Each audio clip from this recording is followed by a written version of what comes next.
먼저 말씀을 봅니다. 창세기 오늘은 8절에서 10절까지만 봅니다. 8절에서 10절까지. 시작. 그들이 그날 바람이 불 때 동산에 거니시는 여호와 하나님의 소리를 듣고 아담과 그의 아내가 여호와 하나님의 낯을 피하여 숨은지라. 여호와 하나님이 아담을 부르시며 그에게 이르시되 내가 어디 있느냐.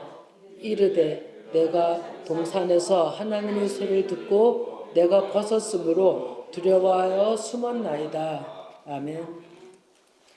지난번 말씀 제가 좀 다 하지도 못했고 또 정리가 제대로 안 된 것 같아서 조금 추가를 하고 오늘 말씀을 나누고자 합니다. 지난번 못다 나눈 말씀들 보면 무화과 나무의 열매는 씨가 생명이 없는 열매입니다. 씨가 생명이 없는 열매. 꽃이 피면 벌이 날아들어 씨방에서 수정해야 하는데 그런 것 없이 꽃이 감추어져 피고 또 감추어진 안에서 꽃이 그대로 가육, 살이 되어 열매가 된답니다. 정말 부드럽고 달콤한데 씨가 생명이 없다는 것입니다. 씨가 생명이 있으려면 벌이 수정이 있어야 하는 것이죠. 그거는 자연이치입니다.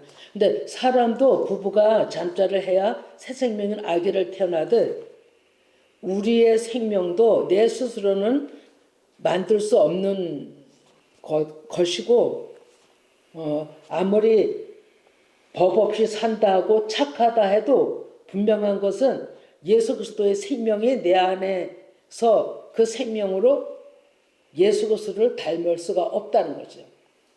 반드시 우리에게는 예수 그리스도의 영이 내 안에 들어오셔야만 우리는 하나님의 닮은 형상으로 하나님의 백성이 되는 것입니다.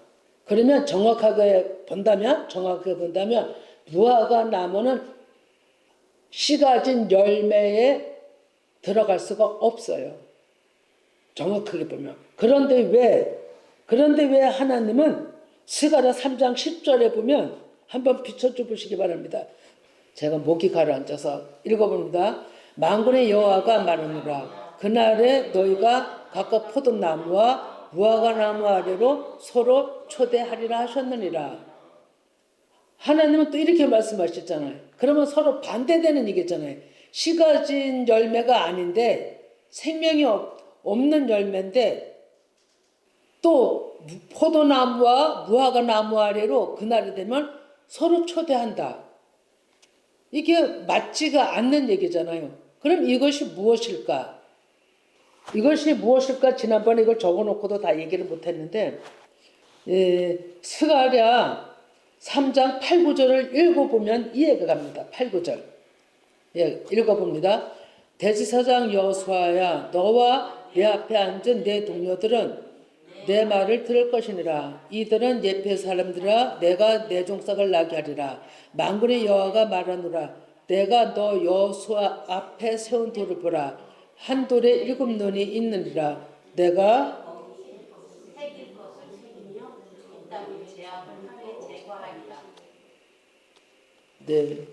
조금만 더 10절 읽어. 9절에 거기 새길 것을 새기며 이 땅의 죄악을 하루에 제거하리라. 이렇게 얘기를 하거든요. 하루에 제거하리라. 하루가 1년이기도 하고 10년이기도 하고 우리는 하루라 해도 하나님의 시간은 우리가 측정할 수 없는 1000년이 하루 같고 1000년 또 하루가 1000년 같다 이렇게 얘기를 하잖아요. 그러면 이 말씀이 무엇일까? 그날에는 우리에게 이름만 가진 그리스도인일지라도 7명 성령께서 그 죄악을 제거하시고 하나님의 백성으로 삼으시겠다는 약속이십니다. 이게 문자로 보시면 아니 됩니다. 그럼 포도나무와 무화과 나무 아래에서 서로 초대하리라 이 얘기는 이 말씀은 어떻게 이해가 그냥 표면적으로는 문자적으로는 안 되잖아요.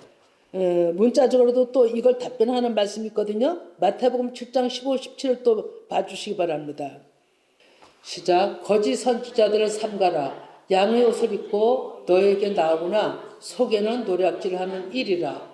그들이 열매로 그들을 알지니 나무가시에서 포도를 또는 엉겅퀴에서 무화과를 따겠느냐?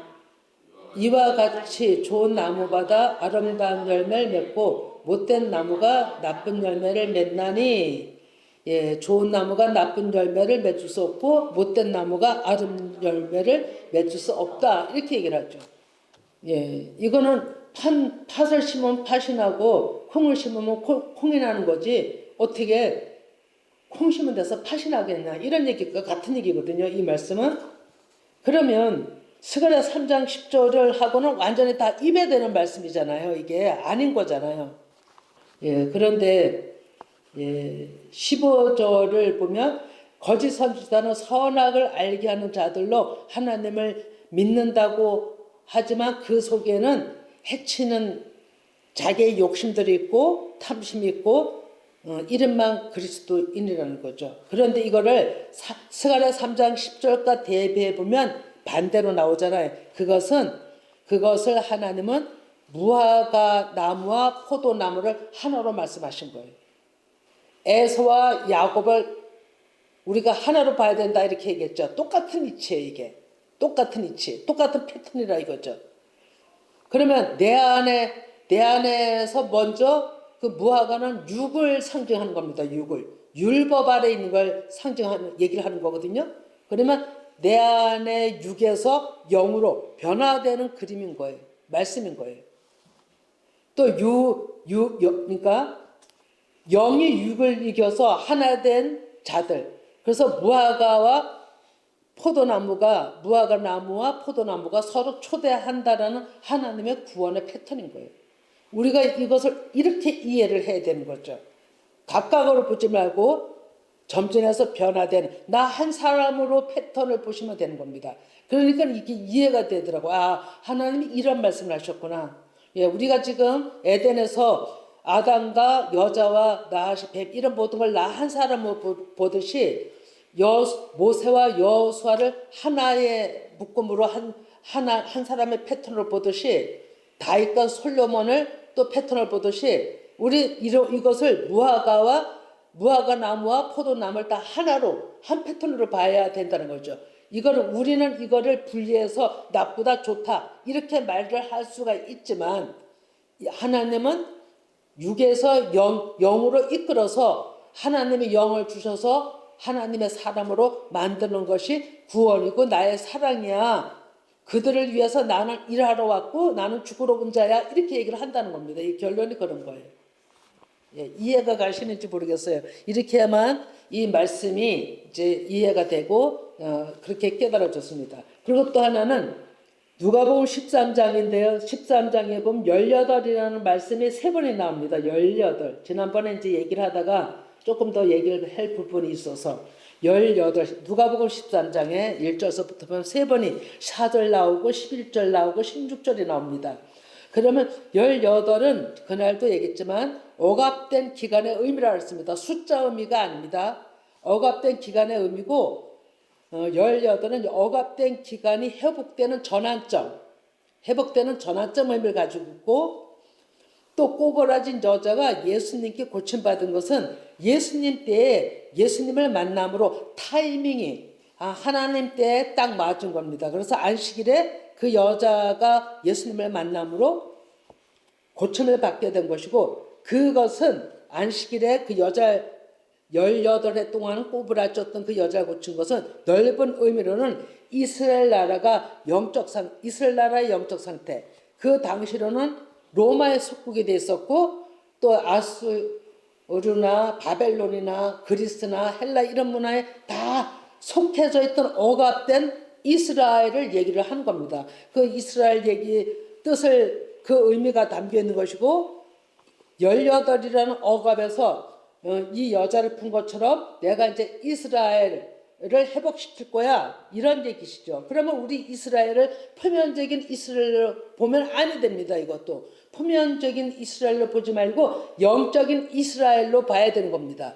유대인이나 헬라인이나 이면적 유대인 있고 표면적인 유대인 있잖아요. 예수님은 여기서 이면적인 유대인을 얘기를 한 거예요. 하나님의 영이 있는 자들의 회복.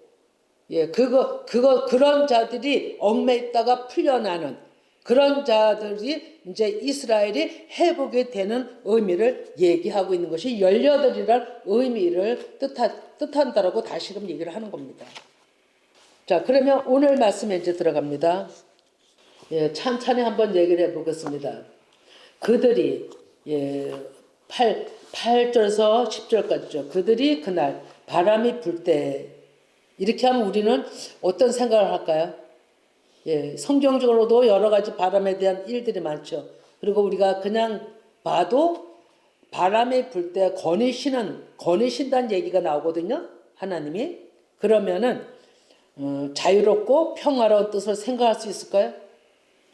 근데 그러나 성경적으로 생각나는 말씀이 또 있나요? 성경적으로 생각한다면 바람이 이렇게 했을 때 바람이 성령. 성령? 예, 성령 하나님이기도 하지만 바람이 분다랬잖아요. 그럼 무슨 일이 일어날까요? 응? 하나님의 역사. 하나님의 역사인데 이제 우리가 쉽게 생각할 것이 뭐냐면 동풍.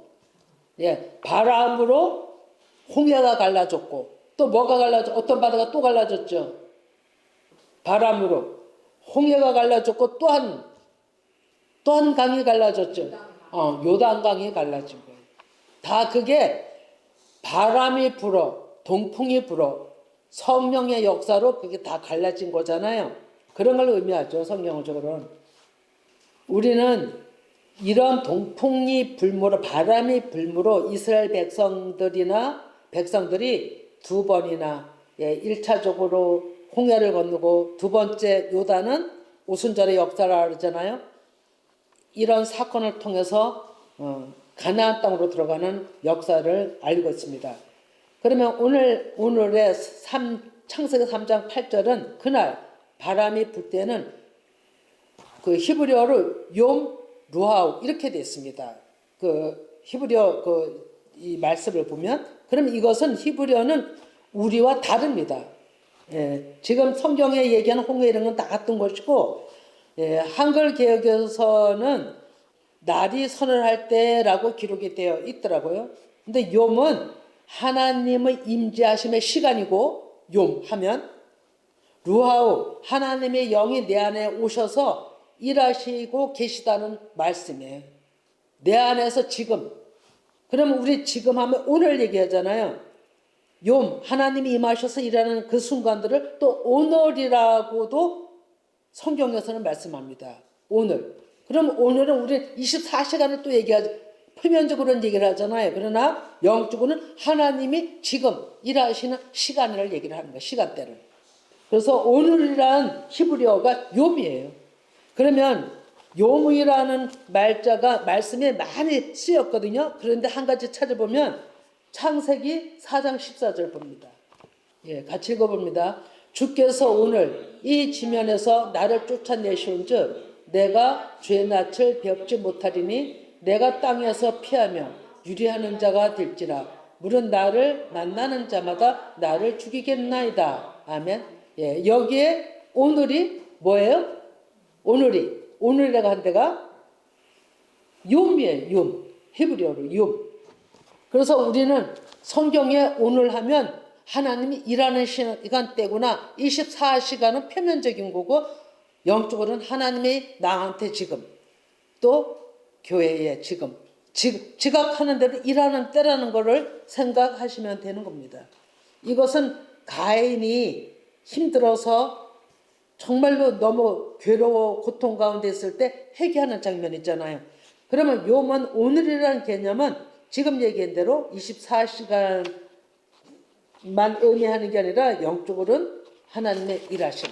꼭 잊지 마시기 바랍니다. 그래야 우리가 말씀을 들을 때 이해가 되고 깨닫기가 쉽습니다. 예. 그러면 그날 바람이 불 때란 또 무슨 뜻이 의미겠냐면 하나님의 호흡, 즉 느낄 수 있는 그 영, 하나님이 내 안에서 느낄 수 있는 그 영, 그 하나님의 기운의 임재를 아담이 인지하고 있다는 거예요. 아담이. 보이는 하나님일까요?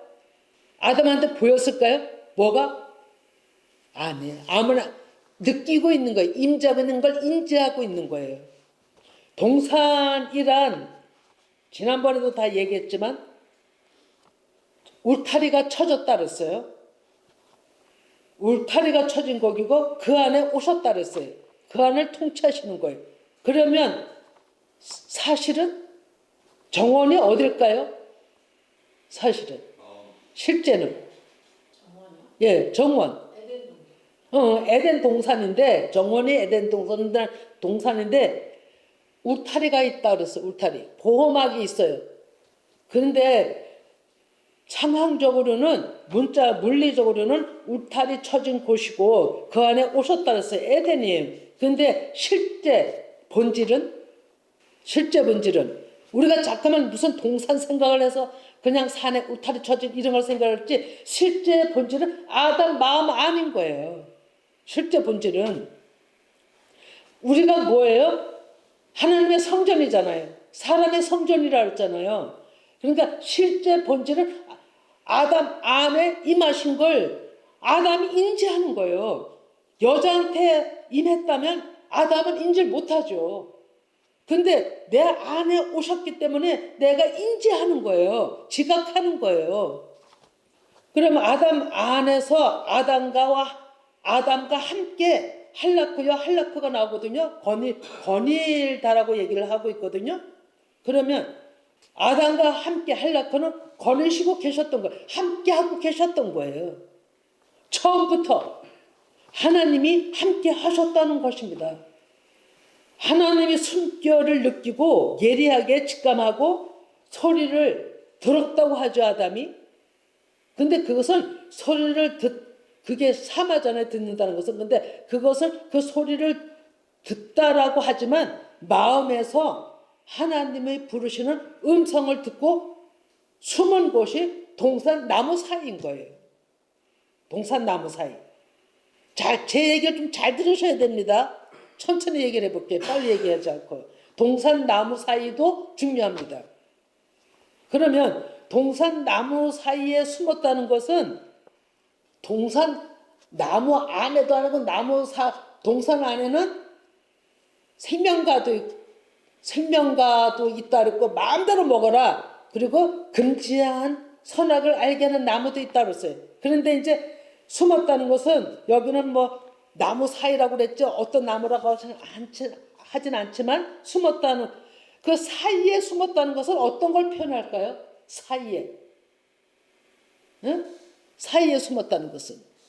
이쪽 저쪽. 씨앗 뿌리는 비유를 들으면 길가에 떨어진 것도 있고 좋은 땅에 떨어진 것도 있잖아요. 어디로 표현이 될까요? 길가에. 그 사이는 나무 사이잖아요. 똑바로 떨어지지 빗나간 상태를 얘기하는 거예요. 거기에 숨었다는 거예요. 그러면 이 얘기는 아담의 마음 아니라 했잖아요. 그러면 생명가의 말씀의 체계 아래 아담이 있었던 게 아니고 하나님과 동행을 하고 있었음에도 불구하고 그 선악과를 먹음으로 알게 하는 나무를 먹음으로 빗나간 상태에 자신을 숨긴 거예요. 그 안에서. 그러니까 아담 자신과 아내가 즉 육신의 생각으로 자신들을 가리웠다는 얘기입니다. 가리웠다는 얘기. 에덴 동산에는 생명나무와 선악을 알게 하는 나무를 향하여 마음대로 먹으라. 또 반대는 금하신 것이잖아요. 근데 아담과 여자가 먹었다는 것은 하나님을 향한 방향이 바꿔진 것이에요. 하나님을 향한 방향이 하나님과 동행하던 방향이 바꿔져 버린 거예요. 이탈한 거예요. 그럼 하나님이 어디 있는지 몰라서 찾으신 것은 아니잖아요. 내 생각이 지금 어디를 향하여 있느냐 이거예요. 왜 딴 길로 향하였느냐 이거잖아요. 이 얘기를 들으면서 내 안에 어떠한 것들이 이렇게 이런 작용을 했었는가도 한번 살펴보시기 바랍니다. 하나님이 부르신 것은 진리로 이끌어 주시려고 임하신 것이죠. 이미 이탈된 마음을 바로 잡기 위해서 하나님은 아담에게 찾아오신 거예요. 그들은 이미 나무 사이라는 육신의 체계 아래로 자신들의 죄를 감추고 있었던 것이죠. 그래서 하나님의 영이 아담에게 임하여 계셨고 생명이 불이 타고 생명수가 흐르고 있었음에도 불구하고 나핫이 여자가 먼저 나핫에게 미혹되어 먹음직하고 보암직하고 탐스러운 과일을 따먹게 된 거잖아요. 나핫의 뜻이 뭐라 그랬어요? 뱀이잖아요. 뭐라 그랬어요? 뜻이 점치다, 마술하다, 예언하다 이런 뜻을 가지고 있다 그랬잖아요. 속인 거예요. 자기 자신에게 속아서 사는 거예요. 우리가 모두가 내 자신한테 속고 있다는 것을 이 말씀을 들으면서 예리하게 판단해 보셔야 돼요. 어떤 것이 속고 있나? 아니면 너무 감사한 거고. 그래 미혹된 마음을 빗나간 마음으로 먹은 그 과일, 그 결과는 자식들이 어떠한 모습인지를 알게 됩니다. 그죠? 알게 되잖아요. 어떻게 알게 될까요? 하나님이 떠나지 않고 그 빛을 비췄기 때문에 그거가 이제 하나님이 드러내시는 거죠. 그리고 본인들도 그걸 먹음으로 알게 된 거죠. 발가 벗겨진 수치를 그제를 아무리 가린다 한들 하나님은 속마음을 보시기 때문에 하나님 앞에는 안 드러날 수가 없죠. 그죠? 하나님은 투명하게 앞뒤를 투명하게 보시는 분이에요. 아무리 멀리 있어도 보시는 분이에요. 투명하게. 7 영의 눈이 살피신다고 요한계시록 얘기하고 있잖아요. 하나님의 인자하심을 인지하고 숨었지만 아담과 하와는 숨었지만 투명하게 보시는 하나님, 무화과 나무 잎으로 가렸다 해도 무화과 나무 뜻이 아무것도 없다라는 뜻입니다. 무화과 나무 뜻이 또 아무것도 아니다라는 뜻이에요. 없다라는 뜻을 가지고 있어요. 그 사전을 살펴보면 씨가 없는 가세일이라고 했잖아요. 그럼 아무것도 아닌 헐 좋은 것이에요. 그럼 이 얘기는 속은 아무것도 없으면서 보기 좋은 그리스도인 이런 것을 지적하고 있는 거죠. 무화과 나무가 하나님은 아담에게 근본적으로 너는 먼지 같은 흙으로 만든 존재임을 알게 하시는 거예요. 너는 먼지로 만들었어. 창세기 2장 7절이 흙으로 만들었다고 돼 있잖아요. 넌 아무것도 아닌 존재야. 이걸 드러내시는 거예요. 너는 그런 존재인데 지금 간음하고 있어. 이런 걸 드러내시는 거예요. 하나님 외에 다른 것을 마음에 바라본 것이고 그것이 간음이고 도둑질한 것이 됩니다. 그리고 하나님이 금지하신 것을 먹었기 때문에 두려워 낯을 피했다는 것이죠. 이걸 먹고 나서야 본인들 모습을 보게 됐잖아요. 이 먹었다는 것이 하나님의 말씀이 비춰졌기 때문에 자기네가 그걸 보게 된 겁니다. 하나님의 빛이 비춰지지 않으면 우리는 그 어둠에 살아도 그게 어둠인 줄을 모르고 살아요. 그래도 아담은 많이 달려온 거죠. 그러나 이것이 두려워 낯을 피했다는 것이죠. 그러나 살인죄까지 다 율법에 걸린 죄임을 드러내신 거예요. 하나님은 사람으로 보이는 하나님이 아니시잖아요. 영으로 통찰하시고 다스리시는 하나님이시잖아요. 그래서 야고보서 1장 14, 16을 봅니다. 오직 같이 있습니다. 각 사람이 시험을 받는 것은 자기 욕심에 끌려 미혹됨이니 욕심이 잉태한즉 죄를 낳고 죄가 장성한즉 사망을 낳느니라. 내 사랑하는 형제들아 속지 말라. 저도 그 전에 사람들이 자신한테 속고 있다. 저 이거 이해가 안 갔어요. 내가 무슨 자신한테 속고 있는 게 뭔가 깨닫지 못해갖고 우리가 육신 아래서 영으로 하나님을 걸 말씀을 받아서 그걸 전복해 나가는 가운데 있기 때문에 온전히 전복되기 전에는 우리가 계속 그 속임수 아래 있어요. 그래서 어떤 때가 되면 그것이 드러난다는 거죠. 그거를 제가 몰랐던 거죠. 그래서 이래나 저래나 아담과 그의 아내는 스스로 나시의 게임에 미혹되어 이미 물을 미혹되는 그 순간, 먹는 그 순간 이미 물은 쏟아졌어요. 생명수물은 쏟아진 거죠. 다시 담을 수 없는 지경에서 자신들이 해결할 수 있는 상황이 되어버린 것이잖아요. 그래서 가장 가까이 보는 무화과 나무 잎이 다른 나무보다 또 잎이 넓답니다. 크대요. 그러니까 그걸 따서 치마를 스스로가 한 거죠. 그래서 하나님의 부름에 자신들의 모습을 보고 죄인인 줄 이미 알고 두려웠던 거잖아요. 하나님 안에 거하신, 그러니까 아담 안에 거하신 하나님을 모르는 거죠. 아담 안에 또 하나님의 영이 있는 걸 모르는 거죠. 그러나 함께 하셨던 사랑의 하나님에게서 엄중한 하나님의 음성을 듣게 된 거죠. 지각하게 된 거죠. 성령의 불과 생명수를 주시던 그 하나님, 그 하나님의 명을 어긴 아담과 그 여자에게 그는 그 미혹된 육신에서 나오라고 찾아오신 거죠. 그리고 권면하시는 겁니다. 그리고 책망하시는 거죠.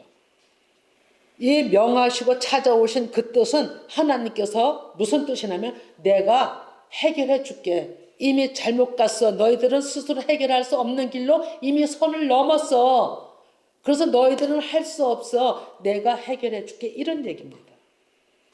그래서 하나님의 얼굴을 피하여 사망에 순종치 않고 도망간 선지자 있죠? 이름이 뭔가요? 요나예요, 요나. 요나는 어땠습니까? 요나는 그냥 제가 얘기를 드리면 시간이 많이 가기 때문에 또 잠깐 읽으면은 한번 읽어보고 지나가 볼까요? 요나서 1장 2절에서 3절.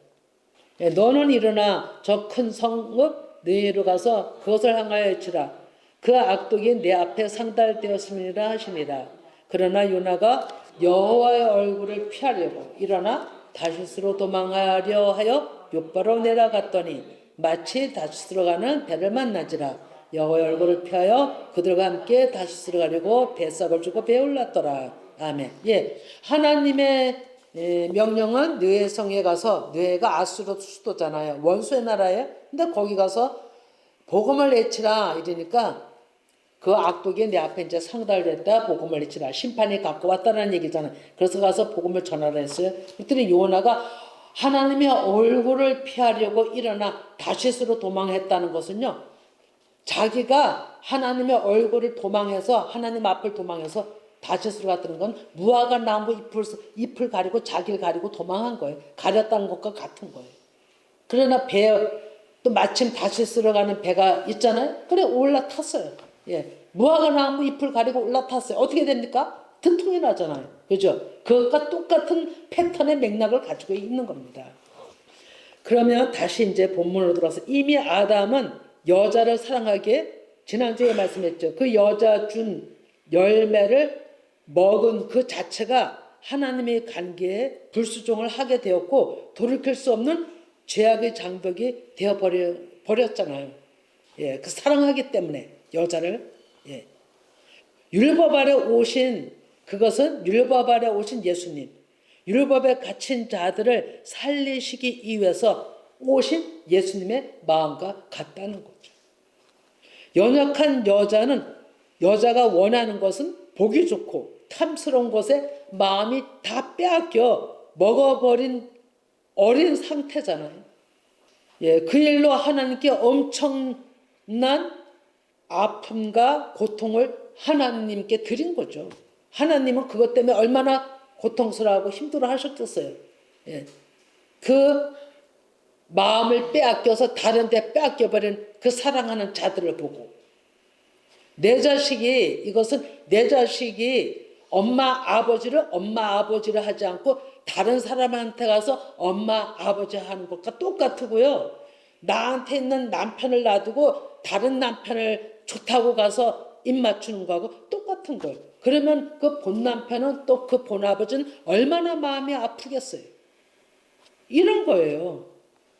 예, 그럴지라도 하나님은 아담과 그 아내를 포기하지 않으시고 다시 회복시키실 방법을 오늘은 안 했지만 오늘은 할 수가 다음에 이제 하는 거지만 창세기 3장 12에서 19절까지 말씀하십니다. 예, 이거 안 찾아봐도 괜찮습니다. 사실 문제를 해결하시고자 지금은 임하신 거잖아요. 너희들은 할 수 없는 선을 넘었기 때문에 구원받을 수 없는 만회할 수 있는 길을 잃어버렸기 때문에 길을 제시하러 오신 거예요. 그러면 하나님께서 아담아 내가 어딨냐 이렇게 얘기를 하잖아요. 네가 어디 있느냐. 예, 좀대로 이게 히브리어로 아이거든요. 아이는 어디 따라서 어떻게 무엇 어디로부터 깨달으라는 거예요. 어디로부터 네가 어떻게 그렇게 내 마음에서 깨달는 거잖아요. 그게 창세기 2장 16절에서 명령한 것이잖아요. 하나님의 가시는 네가 모든 걸 다 먹되 이것만은 먹지마 명하신 거잖아요. 너희들은 지킬 수 없는 존재임을 아시고 내가 해결할 방법을 주시겠다라고 지금은 찾아오신 거예요. 벗었다는 것은 아담과 그 아내는 자신들이 어떠한 상태인지 간음이 무엇인지 알게 하신 겁니다. 그게 간음이야. 나를 두고 다른 것을 섬기는, 다른 것을 따라가는 우상, 섬김이야, 탐심이야 라고 얘기를 하는 거죠. 그것이 골로새서 3장 지난번에 5절에 말씀 나눴죠. 그럼 선악을 알게 하는 체계를 알게 되므로 하나님께 가까이 갈 수도 없고 알고 나니까 스스로 갈 수도 없어요. 가고 싶어도 하나님을 찾고 싶어도 되돌릴 수 없는 선을 넘어버린 거예요. 얼마나 안타까워요. 내가 이런 자리에 있다면 저는 아마 까무러쳐 죽었을 것 같아. 어떻게 돌아갈 수도 없고 어떻게 하느냐고요. 아무리 회개한들. 그런데 하나님은 회개하는 길을 열어놓으신 거예요. 너무나도 감사하게. 하나님께 가까이 갈 수도 없고 아무것도 아닌 가치 없는 자가 돼버렸잖아요. 아무것도 아닌 자, 하나님 앞에 그림조차도 비칠 수 없는 흔적조차도 없는 자가 돼버렸잖아요. 하나님이 영이 떠나가시면 그렇게 되는 거잖아요. 우리 진짜 생각 잘 하셔야 되는 거예요. 이게 얼마나 심각한 얘기인지. 우리는 이걸 그냥 쉽게 읽고 넘어갔다고 생각하지 않으세요? 생명의 영이 단절된 거잖아요. 끊어진 거잖아요. 이 일에 선을 넘어버린 거예요. 자기네 좋아하는 것 때문에. 남자는 여자를 사랑하기 때문에. 예수님이 사랑하기 때문에 죽으신 거잖아요. 남자는 생명이 있음에도 불구하고 여자를 사랑하기 때문에 그걸 먹은 거예요. 죽음을 선택한 거예요. 단절이 되는 걸 선택한 거예요.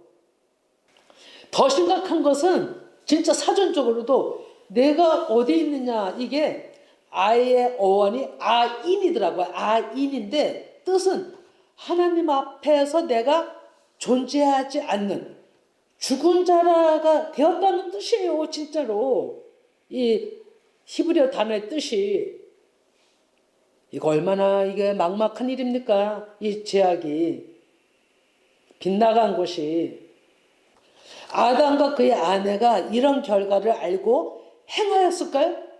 여자가 이런 결과를 알고 행하였겠냐고요. 상상도 못할 일이잖아요. 우리가 하나님 앞에 잠깐 마음을 떠나 다른 데 마음이 쏙 팔렸다 그러고 내 그쪽으로 마음을 뺏겨서 간다 할지라도 이런 결과가 있다라고 생각하십니까?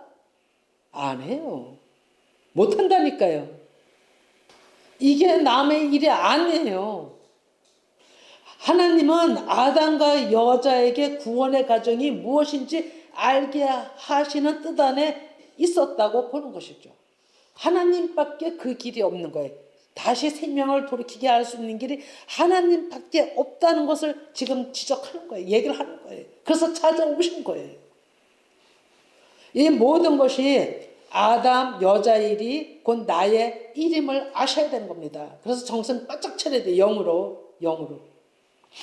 그 선악을 알게 하는 열매, 먹음이 하나님의 관계를 막아버린 행위가 되어 하나님 앞에 설 수 없게 된 것이잖아요. 이거 얼마나 기가 막힌 일이에요. 내가 이거 실제적으로 내가 이런 자리에 있어서 죽는다 해서 하나님 곁에 갈 수 있다면 그것도 아닌 거잖아요. 못 가는 거죠. 이 땅에서 내가 하나님의 영을 준비한 자가 하나님 앞에 가는 거지. 그래서 이렇게 빗나간 것이 이렇게 무서운 거예요. 이래나 저래나 하나님이 나를 하나님을 향한 마음을 뒤엎어버린 거예요. 뱀, 나 안에 있는 육신, 나시한테 내 자신을 쏘가버린 거예요. 그래서 하나님께서 육신이 원수라고 얘기를 하는 거예요. 원수다고. 사도 바울이 그걸 정리했잖아요. 하나님이 영이 아담 안에 계실 때는 평안과 안식이 있었잖아요. 그죠? 7일 창조하고 6일 창조하고 7일째 안식을 주셨다고 그러잖아요. 근데 죄를 알게 되니 자신으로서는 불안하고 해결할 수 없는 죄인, 죽을 수밖에 없는 존재가 되어 버렸다는 것을 한번 상상해 보시기 바랍니다. 그 고통이 얼마나 크겠는가. 그 고통, 그 고통을요, 예수님은 죄가 없으심에도 그 심경을 겪으셨어요. 어디서요? 어디서 겪으셨어요? 예? 예, 골고다에서. 예, 겟세마네 기도에서 또 골고다 십자가 상에서 겪으신 거예요. 그 고통을. 죄가 없음에도 불구하고 무엇 때문에? 예, 사랑 때문에. 사랑 때문에 그렇게 하신 거예요. 그래서 하나님이 제일 큰 사랑이 뭐예요? 아니, 제일 큰 계명이 사랑이라고 그러는 거예요. 사랑. 그것 때문에 죽으신 거예요. 하나님 앞에 자신의 존재가 아담은 두렵고 떨리고 겁이 난 거죠. 안 그렇겠어요? 예를 들면 가인은 아벨을 죽이고 너무 괴로워했던 모습을 보고 하나님이 찾아오시잖아요. 내 죄가 네 안에 있다고 얘기를 하고 지적하시잖아요. 우리는 내가 죄인임을 알기까지도 계속적으로 하나님의 생명의 말씀을 마음에 새게 하고 내가 아무것도 아닌 죄인인 것과 살았을 때 죽은 자라는 것을 깨달아야 되는 거예요. 그리 될 때 우리 하나님은 우리를 버리지 아니하시고 그날에 바람이 부는 동풍 그 불이 내 안에 들어와서 더러운 것들을 태우시는 거죠. 아담 안에 여호와의 영 그 불이 꺼지지 않고 있었기 때문에 그 하나님의 죄를 알게 된 겁니다. 가늠한 것을 알게 된 거죠. 해결해 주시려고 아담을 부르셨다는 걸 지금 얘기를 하고 있습니다. 그래서 하나님은 내 마음이 지금 어디 있느냐, 내 마음과 생각을 누구를 향해 있느냐는 거잖아요. 괴로워하는 가인에게도 하나님은 표를 주어 살려주십니다. 이것 때문에 이완이 됐어요. 이걸 준비하다. 그러니까 아담과 여자에게는 지금 구원받을 수 있는 길을 앞으로 이제 이 3장에서 제시를 하잖아요. 후반부에. 가인에게는 또 표를 주셔서 구원받을 수 있는 길을 열어주시잖아요. 죄인임에도 불구하고 선을 넘었음에도 불구하고 하나님은 그런 하나님이라는 거죠. 예, 우리도 이 가정이 반드시 있는 것입니다.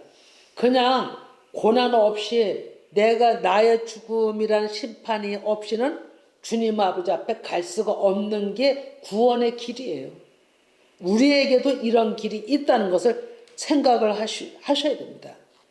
예, 죄짐에 눌려 내 스스로 아무것도 할 수 없는 우리에게 내 안에 한 줄기의 생명줄이 되시고자 언제든지 성령께서는 우리에게 문을 열어놓고 계시다는 거예요. 와서 우리의 마음을 두드리고 계신다는 거죠. 그것이 요한계시록 3장 20절에 읽진 않지만 있잖아요. 문을 두드리면 너희들은 문을 열라. 내가 들어가서 너희들과 함께 먹고 마시리라고 이렇게 얘기를 하고 있잖아요.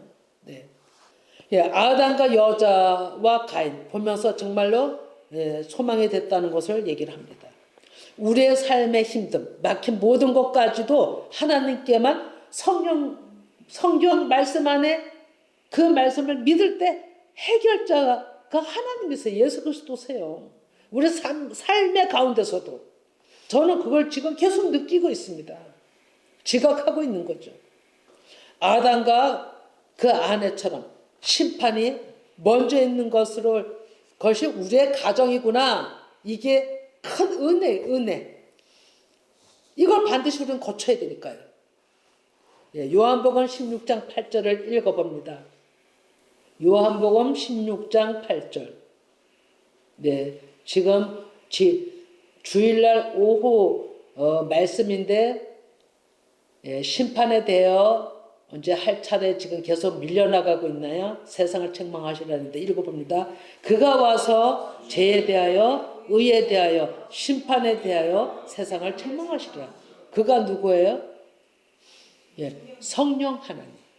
오셔서 예수 그리스도의 그 영이 성령 하나님이세요. 오셔서 이것을 반드시 하신다는 거예요. 우리는 죄에 대하여 무감각해요. 진짜 무감각합니다. 깨닫지 못하고 있는 게 너무 많은 거죠. 예민해야 한다는 것입니다. 지금 때는 또 특별히 사순절 기간 있잖아요. 그죠? 어떤 분은 사순절 기간, 우리가 사순절에 날마다 이게 기도라고 안 해 할지라도 스스로 사순절 기간에 엎드리고 하나님 앞에 온전히 또 자신들을 드리는 분들이 있습니다. 세상을 바라던 모든 것 성령께서 정말로 성령께 모든 걸 드리고 해결해 주실 것을 우리는 바라야 되는 거죠. 우리는 말씀을 마치는데 우리는 죄를 지을 수밖에 없는 죄 가운데 살아가는 자들입니다. 율법 정죄의 영을 자유케 하기 위해 성령님 구하시길 바랍니다. 성령님이 없으면 우리는 율법에 빠지는 자가 금세 됩니다. 율법의 주의가 된다니까요. 묶인다는 거죠. 우리가 예수 그리스도 신앙인을 하나님을 믿어도 자유해야 된다는 거죠. 자유치 못하면 묶인 거예요. 그거는 정죄형이 나를 정죄 또 하는 거예요. 다른 사람이 하는 내 스스로가 또 그걸 정죄한다니까요. 거기서 해방이 되셔야 되는 겁니다. 그래서 이제 이 사순절 기간에 이제 다다음 주일이 부활주일이고 6월절입니다. 그래 절기로는 이런 것이 다 맞물려 있습니다. 우리가 정말로 그 본질을 우리가 온전히 깨달아서 하나님 앞에 자유하시길 바라고 정말 하나님 앞에 은혜 가운데 있기를 바랍니다. 그래서 항상 성령님이 내 안에 있으시길 함께 하시길 깨닫게 해달라고 지난번 분별에 대해서 얘기했잖아요. 분별케 해달라고 정말 많이 간구하시기 바랍니다.